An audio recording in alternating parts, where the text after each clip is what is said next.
I'm author Debra Parmley, and today I'm going to read the first chapter of Checkout to you. Checkout is a military romance and was originally written to be part of an anthology which would have been a fundraiser for one of the groups that supports our veterans.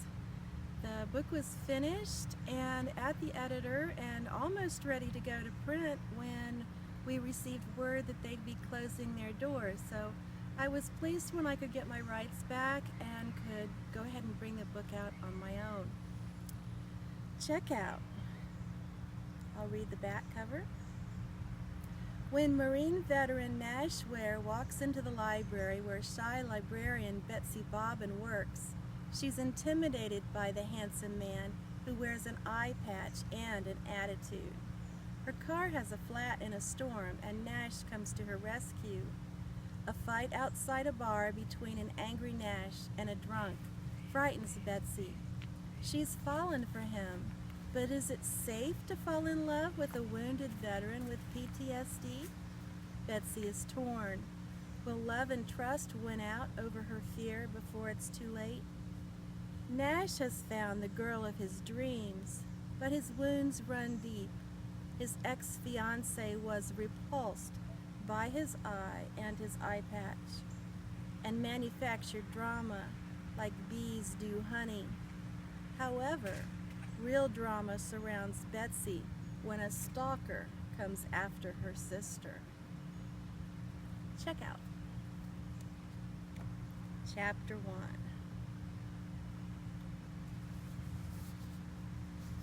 Some people stock up on milk, bread, and eggs when a storm is coming, but book people stock up on books.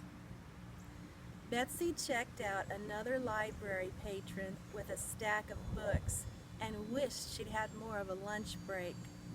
She'd wanted to get her tire fixed. It was low, but the tire place hadn't been able to promise to have it ready in time for her to get back to work at the Bartlett Public Library in Tennessee. Now she'd have to drive home on that low tire in rain that had been falling all day and had now turned to sleet, which would then turn to ice as the temperature continued to drop.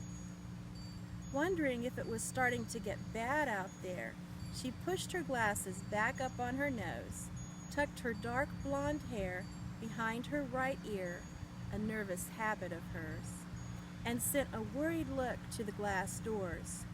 She caught her breath, and her mouth froze into an "oh."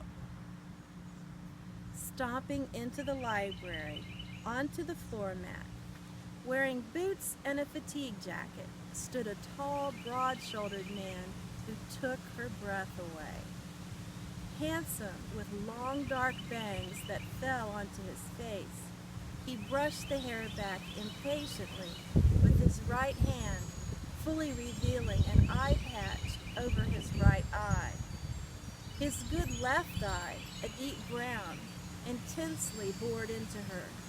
He carried a stack of books under one arm. "Are you going to check me out or what?"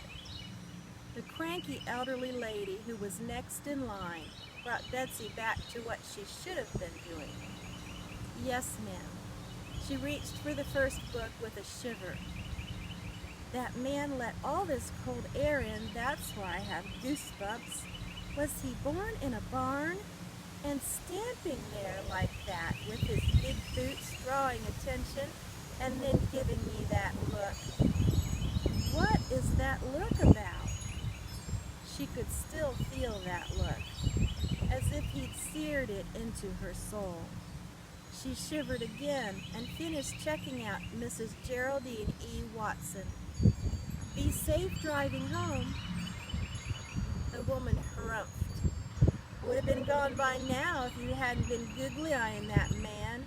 I just hope I make it home in this sleet." "I'm not googly-eyeing anyone."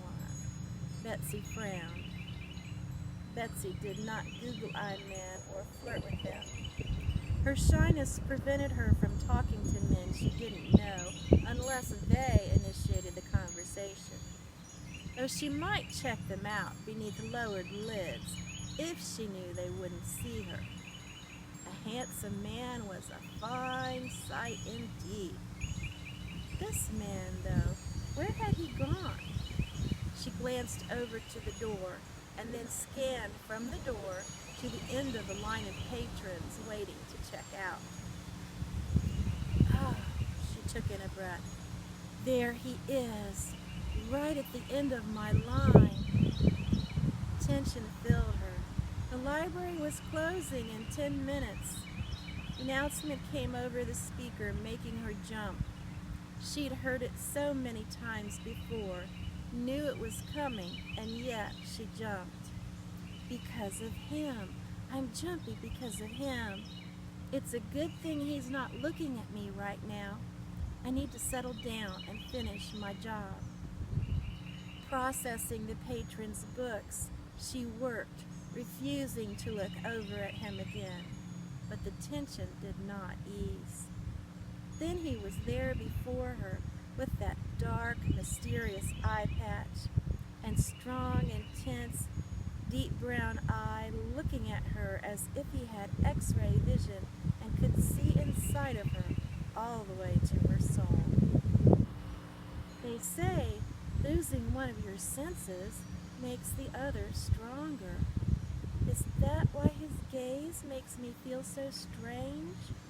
What is he seeing? I have to say something now. He's just standing there looking at me. This handsome stranger would have made her feel shy, even without his eye patch. The patch added a mysterious, raffish quality to his look. The frown he'd sent her way when he entered the library still resonated with her. Now that intense eye was focused on her with a direct intensity she was not used to. Her words came out in a stammer. Did you enjoy the books? She gave him a small, shy smile. He met it with a growl. Hell no, I did not enjoy these books. He pointed to his eye patch. What do you think? I surely don't know. She turned beet red. I'm so sorry. I didn't think. She reached out for them. Here, I'll just take them. He handed them to her, still keeping that intensity focused on her. Wanting to help him, she said, we have audiobooks if these are too much. I'm not blind, he growled. Oh, of course not. I didn't mean to imply. Flustered, she turned pink and patted the stack of books, her voice coming out in a squeak. If the type on these is too small, we have large print. Her voice squeaked high on the word print as he impaled her with his gaze.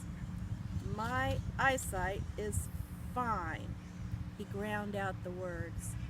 Oh, totally flustered now, she put one hand to her mouth, turning even redder, and said, I'm so sorry. I was just trying to help. He blinked once, his gaze changing as he seemed to catch himself, pulling back just a tad from whatever foul mood he was in, but not enough to appear friendly. Don't worry about it. He shook his head and growled again. Where are the audiobooks? Wordlessly, she stood pointing to the right in the direction of the audiobooks. She could have stepped out of Dickens' Christmas Carol as she stood so still and solemn, like the ghost of Christmas future, afraid to speak, for when she spoke, it only seemed to make things worse. He gave her a curt nod and took off in that direction. Shakily, she let out a breath. Less than 10 minutes now and everyone will go home. I hope my tire makes it. She carried his books to the rolling cart behind her and added them to the stack of return books piled up. I'll get caught up on these tomorrow. He couldn't drop the books in the return slot while the library is open because we lock it. Why people think it's funny to put their trash in that slot, I'll never know. It's like unscrewing the salt shaker. Some people don't have enough interesting things to do. Did he simply want to return the books, or had he stopped at the desk because he wanted something? He looked like he wanted something. But if so, he hadn't said what. Yet he didn't seem like a man who had trouble speaking up. Why is he looking at me like that? She kept checking out patrons, and then, with 1 minute to closing, there he stood before her again with 2 audiobooks in his hand, a Tom Clancy and one of Barry Eisler's John Rain books. So he was obviously a military man who liked action-adventure stories. You can learn a lot about a person by noting what books they check out. He handed her the audiobooks without speaking, and she checked him out. His name was Nash. Nash Ware. Ware. Be wary, he might be a werewolf. She mentally shook herself.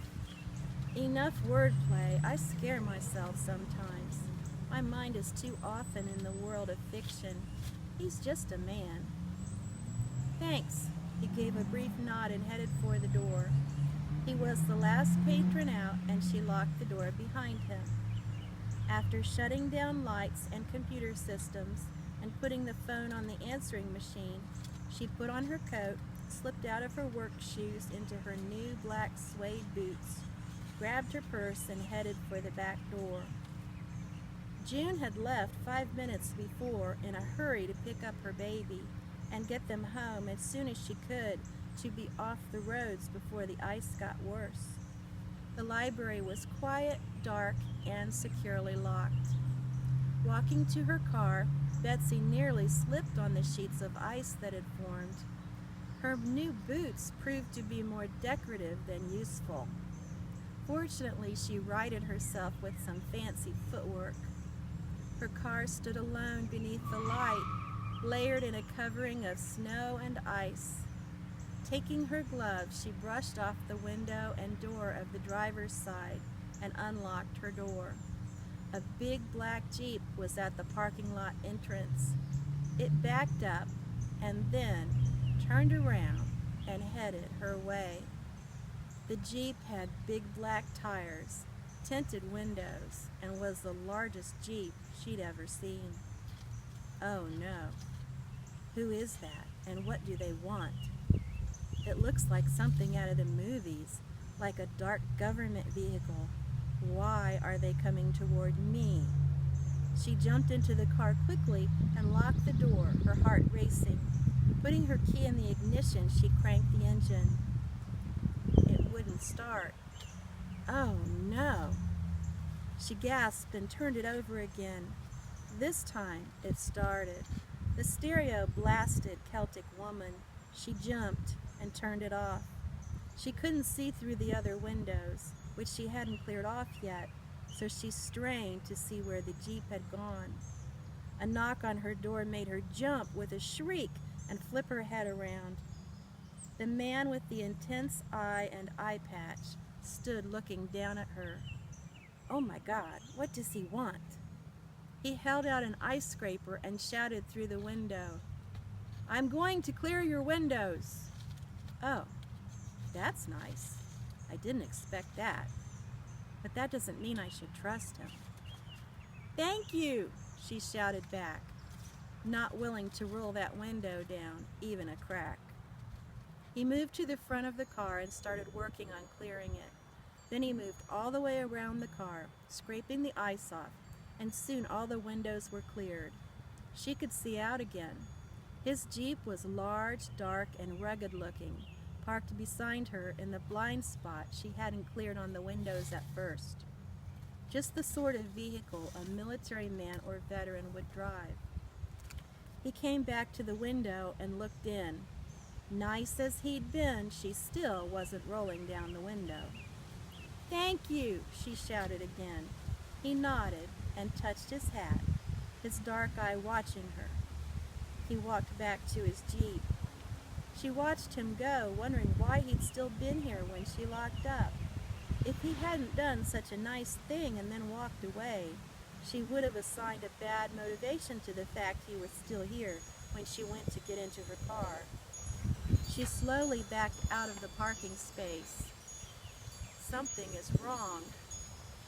Pulling out of reverse to drive, she headed for the street, but the car slid and her rear tire hit something. His Jeep pulled up beside her. Faster than she could work out what was wrong, he was out the door and knocking at her window. "You have a flat!" he shouted. "Oh no, I should have guessed. I should have gotten it fixed at lunch, late to work or not. Now what am I going to do?" She unlocked the door, opened it, and got out of the car. As she stepped onto the icy parking lot, her foot slipped. His hand shot out and grabbed her elbow before she could fall on the ice. "Careful." "Oh," she gasped at the contact. "Thank you." "My pleasure, ma'am."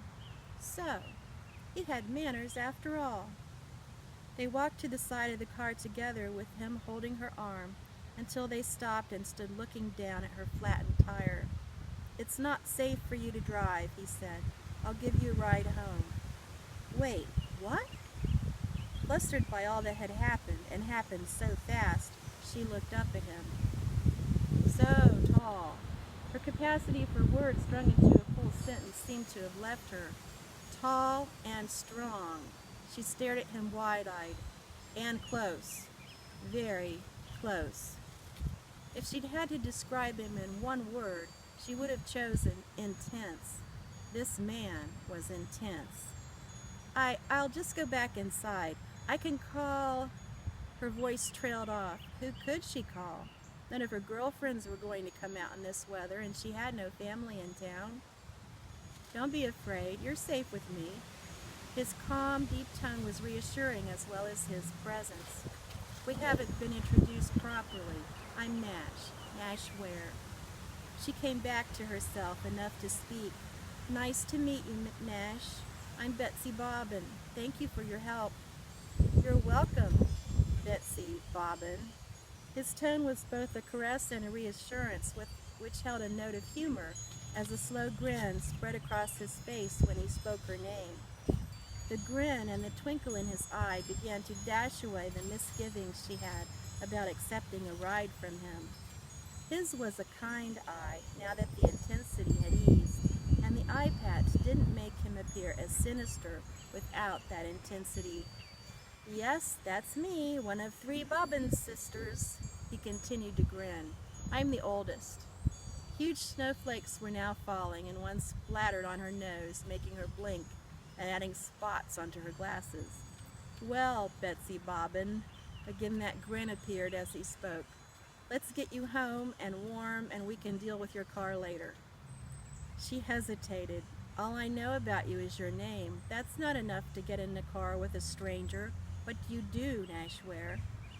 "I'm a Marine veteran. Been back about 8 months. Going to college now on the GI Bill." "Thank you for your service." He nodded. "You're welcome." He spoke in a quiet tone. She stood watching him, not sure what to do. He seemed nice enough, but still, she only had his word that he was who he said he was. "Here." He reached into his back pocket and pulled out his wallet, flipping it open to his ID.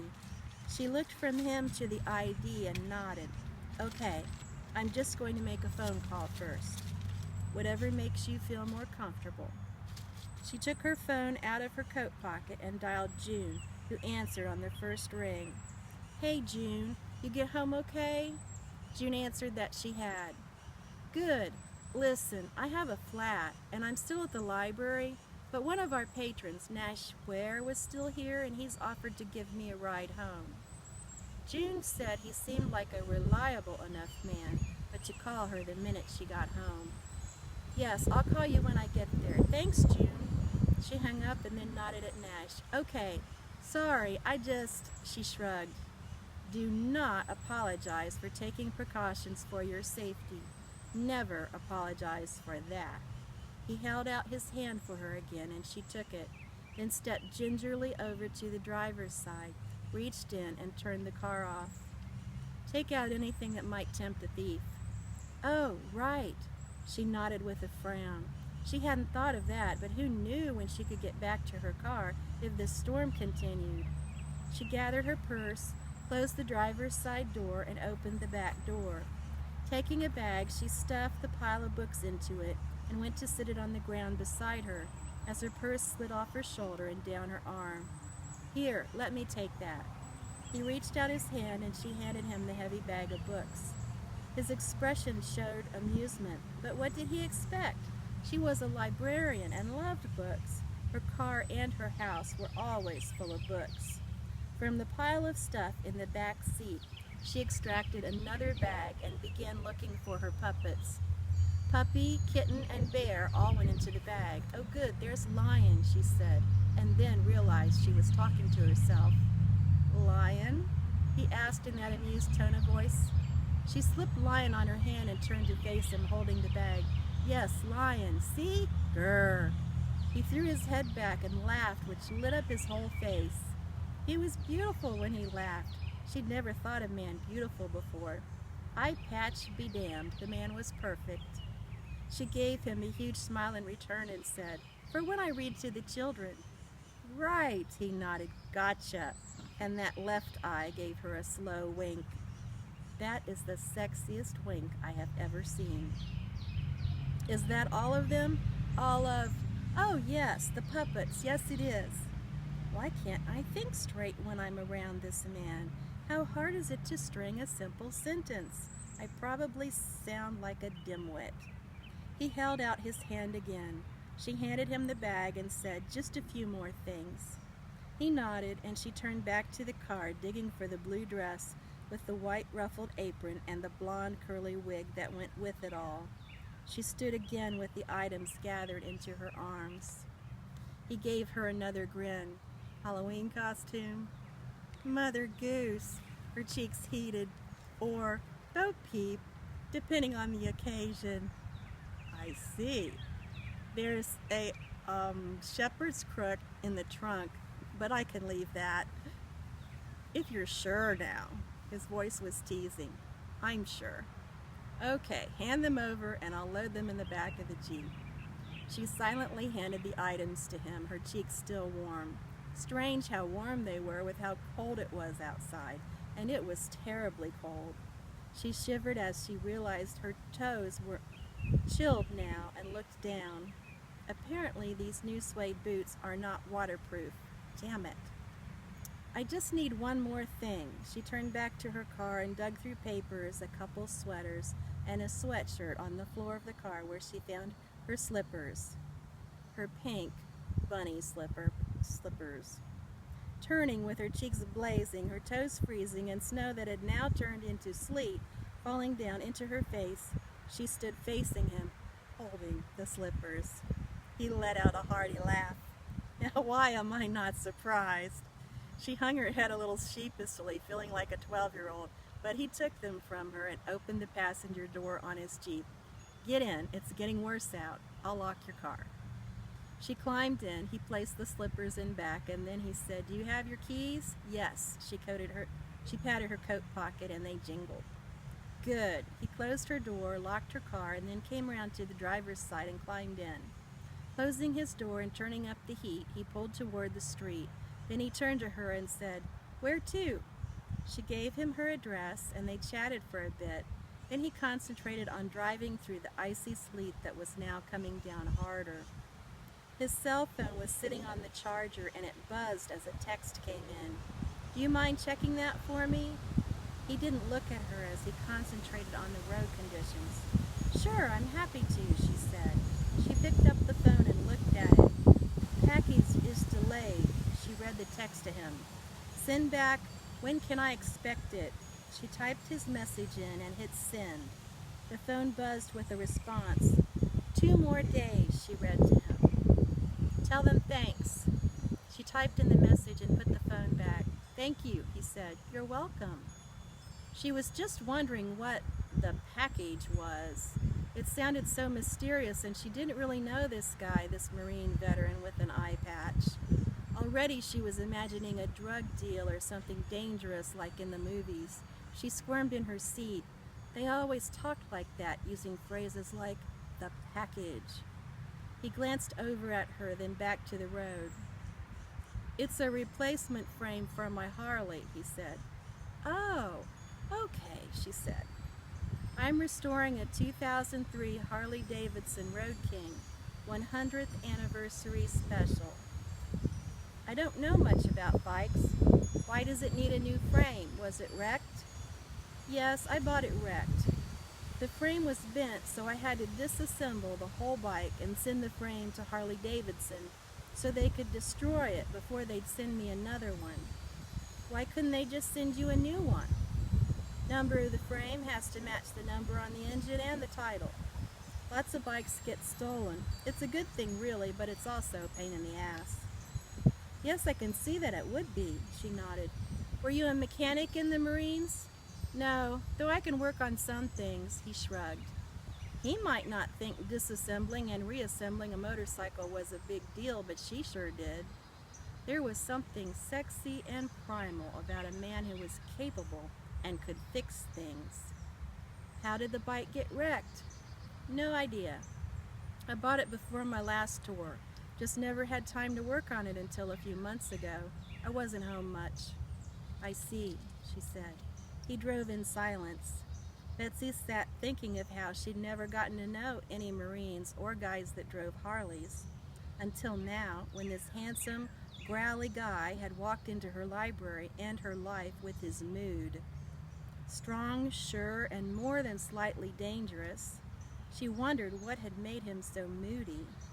He'd tempered himself, getting control of that mood so that he was more than pleasant to be around now. But she wondered why he'd been so growly when he first spoke to her. She was more than a little bit curious and wanted to know more about him, but he was concentrating on the road, so she remained silent, though her imagination was taking her to all sorts of places, right on the back of his bike. Nash Ware stepped into the library wearing another frown and fighting another damned headache as he stamped his feet to knock the slush off his boots. Then he saw her, a pretty little dark blonde with curves, wearing red-rimmed glasses which framed pretty green eyes and red lipsticks upon lips formed into an O. Not the sort of librarian he'd expected to see behind the counter, standing there staring at him with that pouty little O on her face. He'd like to kiss those pouty lips. But she was like all the other women who liked to stare at his eye patch. He was never going to get used to that. He was probably never going to get laid again. Of course, there wasn't much point trying when he kept having these damned headaches. He'd given up on trying to finish reading any of the books he'd checked out. Reading seemed to bring them on, or maybe it was the dreams he'd been having, but whatever it was, since he wasn't enjoying reading the books, he was bringing them back to the library. He'd planned to ask if they had any of the books on his reading list, which might save him some money in the college bookstore. The pouty little miss had turned back to the other patrons and was checking them out, and pointedly ignoring him after staring. He got in line and waited his turn while watching her in a covert way, hoping she wouldn't notice. Googly eyes, huh? The old woman had to be wrong. Pouty Miss didn't like that much. If I didn't have this headache, I'd be tempted to kiss her. She was the most adorable little librarian he'd ever seen. But she was afraid of the eye patch and him. A fresh wave of pain coursed through his head. By the time he stood before her, he was in between waves of pain. He knew he'd snapped at her, and on another day he might have apologized, but he didn't. Instead, he went to the audio section with her reactions running through his mind. I'm not fucking blind, damn it. Her reaction had angered him more than he was comfortable with. But he hated the way women looked at him now, either in fear or with pity or curiosity. And to add her to the list of women who'd reacted that way, well, that was too damn much. He'd calmed down by the time she checked him out, and when he walked to his car, he popped in an audio tape, thinking he'd start listening to it on the way home. If he couldn't read the fiction he enjoyed so much, he'd listen on the way to appointments or to class. He'd save his eye for reading the coursework and stick to that. The story had just started to play, and he would have driven off, but then he noticed that the other librarian had pulled out of the parking lot and headed for home. And there was only one other car in the lot with his. It had to belong to the pouty little librarian. I'll just wait and see that she gets her car started before I go. Where the hell is their security? She shouldn't be walking to her car at night alone, even in good weather. And that is the end of Chapter 1 of Checkout, which is available in ebook, print, and in audiobook. Thank you for listening to this first chapter read, and please subscribe to my channel.